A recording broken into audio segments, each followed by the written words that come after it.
Nós estamos agora meditando em Êxodo, do capítulo 4 ao capítulo 6, é a saída do povo do Egito, da saída das mãos de Faraó para a terra prometida. Nós estamos caminhando também, espiritualmente, para a terra celestial. Então, vamos pedir a direção de Deus? Senhor Jesus, assim como hoje nós estamos também no deserto, caminhando rumo à entrada na terra prometida, a cidade cujo construtor, cujo o arquiteto é o próprio Senhor Deus.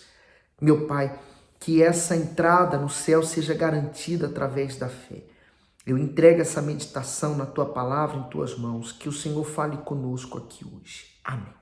No versículo 1 diz, então, respondeu Moisés e disse, mas eis que não me crerão, nem ouvirão a minha voz, porque dirão, o Senhor não te apareceu.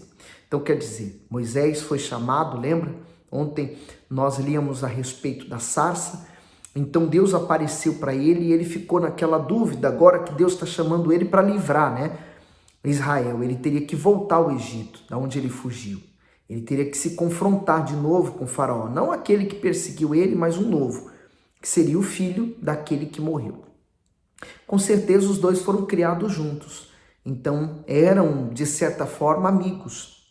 Mas agora Moisés está voltando como um líder. Assim como o faraó era um líder de uma nação, Moisés também era o líder da nação daquele povo escravo. Mas agora ele está dizendo que ele não é capaz. Vamos ver agora o que Deus responde, né? E o Senhor disse-lhe, que é isto na tua mão? E ele disse, uma vara. E ele disse, lança na terra. E ele a lançou na terra e tornou-se em cobra. E Moisés fugia dela.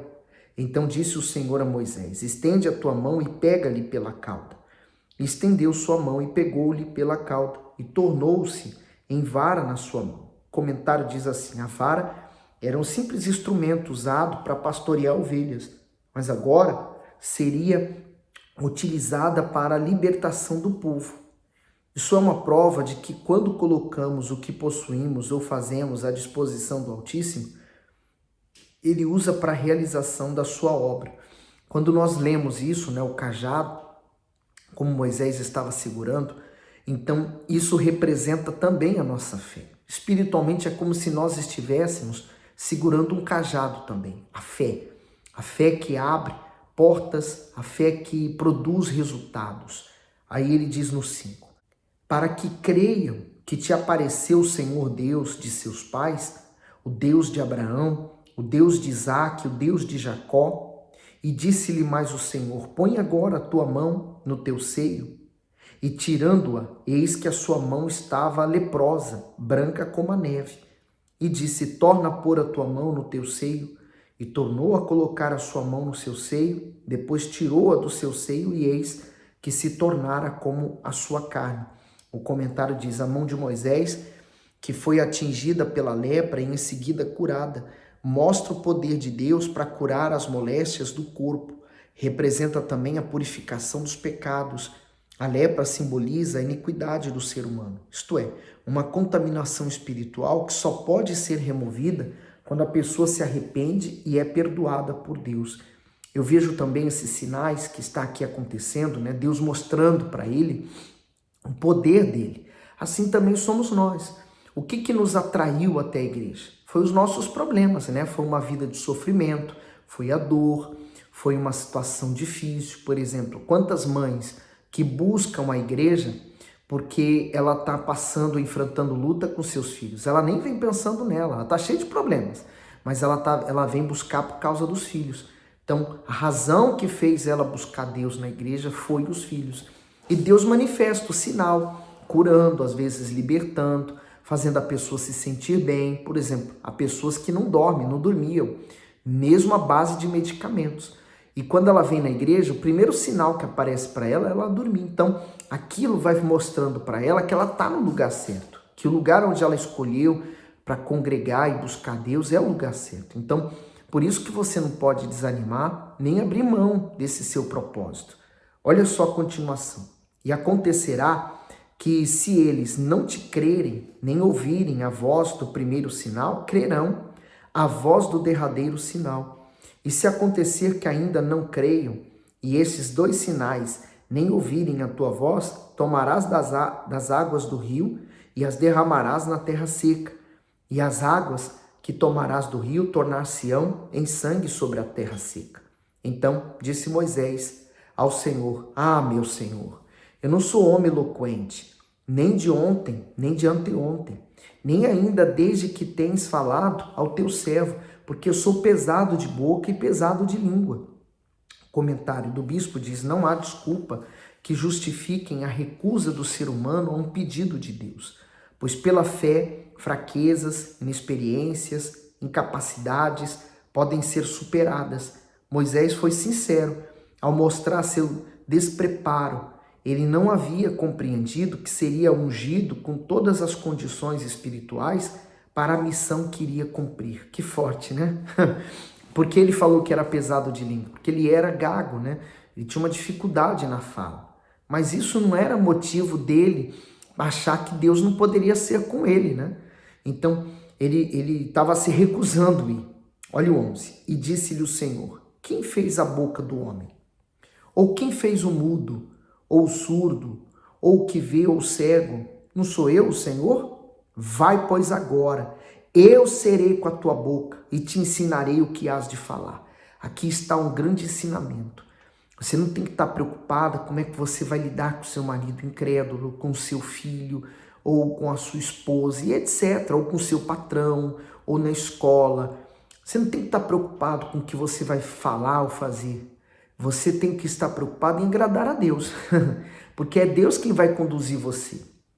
No 13, ele, porém, disse: meu Senhor, envia pela mão daquele a quem tu has de enviar.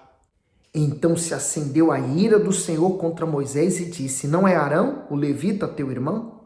Eu sei que ele falará muito bem, e eis que ele também sai ao teu encontro, e vendo-te, se alegrará em seu coração. E tu lhes falarás, e porás as palavras na sua boca, e eu serei com a sua boca, e com a boca dele, ensinando-vos o que haveis de fazer.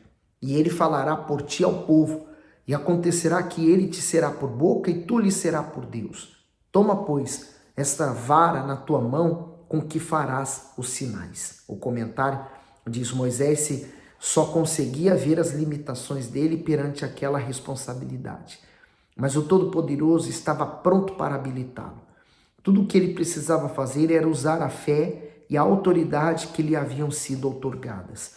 Perante tanta recusa, Deus o atendeu e concedeu Arão para ser o porta-voz dele. Todavia, deixou claro que essa não era a sua vontade. O poder de Deus é suficiente para nos capacitar e cumprir a missão que ele nos dá. Mas aqui também está no início, né?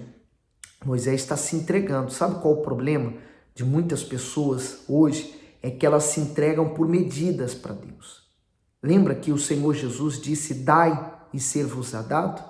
A medida que você está dando para Deus é a medida que Deus está dando para você. Se você me disser que Deus não está te dando nada, é porque também ele está recebendo nada. Porque na medida que você se der, se entregar, se render, ele vai se dar para você também. Aí ele diz no 18, então foi Moisés e voltou para Jetro, seu sogro, e disse-lhe: eu irei agora e tornarei a meus irmãos que estão no Egito para ver se ainda vivem. Pois disse Jetro a Moisés: vai em paz. Quer dizer, ele encorajou Moisés: vai. É Deus quem mandou? Deus dirigiu a isso? Vai. Você pode ter certeza de uma coisa: quando Deus dirige uma pessoa a uma situação, ela não fica em dúvida. Ela não pergunta para um, pergunta para outro se ela faz ou não. Ela simplesmente obedece. Essa disposição em obedecer é a fé que Deus te deu para fazer o que é certo. No 19, disse também o Senhor a Moisés a Midian: vai, volta para o Egito, porque todos os que buscavam a tua alma morreram. Claro, ele tinha um certo receio, né? Agora ele vai voltar para onde ele saiu fugido. Então ele tinha medo. Então, olha, vai em paz, porque isso aí já está resolvido. No 20, tomou, pois, Moisés sua mulher e seus filhos, e os levou sobre um jumento, e tornou à terra do Egito. E Moisés tomou a vara de Deus na sua mão. Já não é mais a vara de um pastor qualquer, é a vara de Deus na mão dele, é a autoridade que nós recebemos. Jesus falou sobre isso. Eis aí vos dou autoridade para pisar serpentes e escorpiões e sobre todo o poder do maligno, e nada vos fará dano. Então, nós temos essa autoridade. Se você não tem, receba agora, pela fé, em nome de Jesus. 21. E disse o Senhor a Moisés: quando voltares ao Egito, atenta que faças diante de Faraó todas as maravilhas que tenho posto na tua mão. Mas eu lhe endurecerei o coração para que não deixe ir o povo. Então, Deus já estava alertando que Faraó iria ter o coração endurecido para retirar o povo. Então, Deus iria manifestar vários sinais. Então dirás a Faraó: assim diz o Senhor, Israel é meu filho, meu primogênito. E eu te tenho dito: deixa ir o meu filho, para que me sirva. Mas tu recusaste deixá-lo ir. Eis que eu mataria o teu filho, o teu primogênito. E aconteceu no caminho, numa estalagem, que o Senhor o encontrou e o quis matar. O comentário diz assim: a negligência de Moisés quase o fez perder a vida. Ele estava pronto para ser enviado como libertador após o encontro com Deus no monte. No entanto, quase morreu a caminho do Egito, porque deixou de obedecer ao pacto abraâmico com respeito à circuncisão do filho, aquele pacto que está em Gênesis 17:11. Isso mostra que, por mais numerosas que sejam as obras dos servos, elas nunca substituem a obediência total aos mandamentos divinos. Aqueles que se dispõem a trabalhar para o Altíssimo devem estar cientes de que qualquer deslize espiritual, mesmo que oculto aos olhos humanos, acarretará grandes prejuízos a si mesmo. E aí, seguindo para o 25. Então Zípora tomou uma pedra aguda e circuncidou o prepúcio de seu filho e lançou-a a seus pés e disse: certamente me és um esposo sanguinário. Não é que ele fazia mal, mas é que Moisés negligenciou naquele momento a fé. E ela, por inspiração divina, fez o que deveria ter sido feito com o filho, né? Circuncidá-lo, quer dizer, o símbolo da aliança. No 26. E desviou-se dele. Então ela disse: esposo sanguinário, por causa da circuncisão. Disse o Senhor a Arão: vai ao deserto ao encontro de Moisés. E ele foi, encontrou no monte de Deus e beijou-o. E relatou Moisés a Arão todas as palavras do Senhor com que o ensinara e todos os sinais que lhe mandara. Então foram Moisés e Arão e ajuntaram todos os anciãos dos filhos de Israel. E Arão falou todas as palavras que o Senhor falara a Moisés e fez os sinais perante os olhos do povo. E o povo creu. E quando ouviram que o Senhor visitava aos filhos de Israel, que via a sua aflição, inclinaram-se e adoraram. Que cena linda, né? Quer dizer, eles viram que Deus havia respondido à oração deles. Agora teriam que se preparar para a saída, mas não seria fácil não. Aquele povo tão humilhado, né, no meio da destruição, daquela dor, da mão pesada de Faraó, agora reconhece que Deus havia ouvido eles. Agora Êxodo 5. E depois foram Moisés e Arão e disseram a Faraó: assim diz o Senhor Deus de Israel: deixa ir o meu povo para que me celebre uma festa no deserto. Mas Faraó disse: quem é o Senhor cuja voz eu ouvirei para deixar ir Israel? Não conheço o Senhor, nem tampouco deixarei ir Israel. O comentário diz: o conhecimento, as riquezas e o título de Faraó não foram capazes de fazê-lo conhecer o Deus verdadeiro. O rei egípcio não passava de um ignorante espiritual, por isso considerava mentira tudo que Moisés falava. Da mesma forma, os sábios e poderosos desse mundo só poderão conhecer o Altíssimo quando se esvaziarem dos próprios conceitos, pensamentos e opiniões e se renderem à soberania divina com total humildade. Mas também Faraó, não podemos esquecer que ele era considerado Deus na terra. Ele era o Horus vivo, né? O Deus encarnado na terra. Então, todos o veneravam como Deus. Então, quando ele falou de Deus, para ele falou assim: é um ser como eu, ou até menor do que eu. porque ele se achava o maior de todos, né? E aí diz assim no 3: E eles disseram: o Deus dos hebreus nos encontrou. Portanto, deixa-nos agora ir caminho de 3 dias ao deserto, para que ofereçamos sacrifícios ao Senhor nosso Deus, e ele não venha sobre nós com pestilência ou com espada. Então disse-lhe o rei do Egito, Moisés e Arão: Por que fazeis cessar o povo das suas obras? Ide as vossas cargas. Aqui eles estão até advertindo a ele dos problemas que vão vir se ele não permitir que saia. Assim também acontece, por exemplo, quando o pastor adverte as pessoas, alerta as pessoas, né? E elas não querem dar ouvidos. Aconselha, né? Como o ditado diz, se conselho fosse bom, nós vendíamos. Às vezes nós aconselhamos a pessoa, faça assim, faça assado. E às vezes a pessoa, no desespero, né, na ansiedade dela, ela faz tudo errado. E a consequência é dar errado. Então, Faraó a mesma coisa. Eles já estavam advertindo, olha, vamos evitar que aconteça coisas ruins.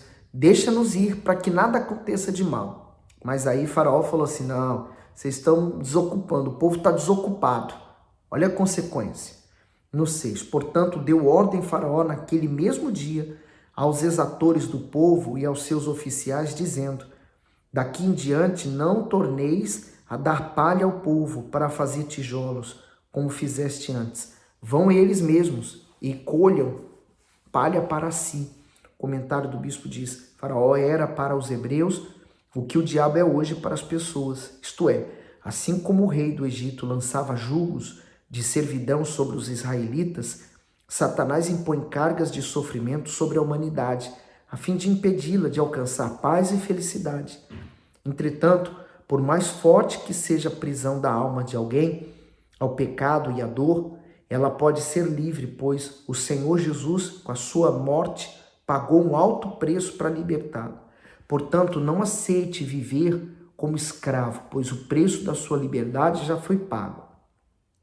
E a gente vê a mesma coisa, né? A pessoa que está em fase de libertação, é tão difícil, né? Ela se libertar daquele mal, não que ele seja forte, mas é porque ela está tão mergulhada na dor, no sofrimento, que ela não consegue ver em Jesus o Salvador e o libertador dela daquela situação.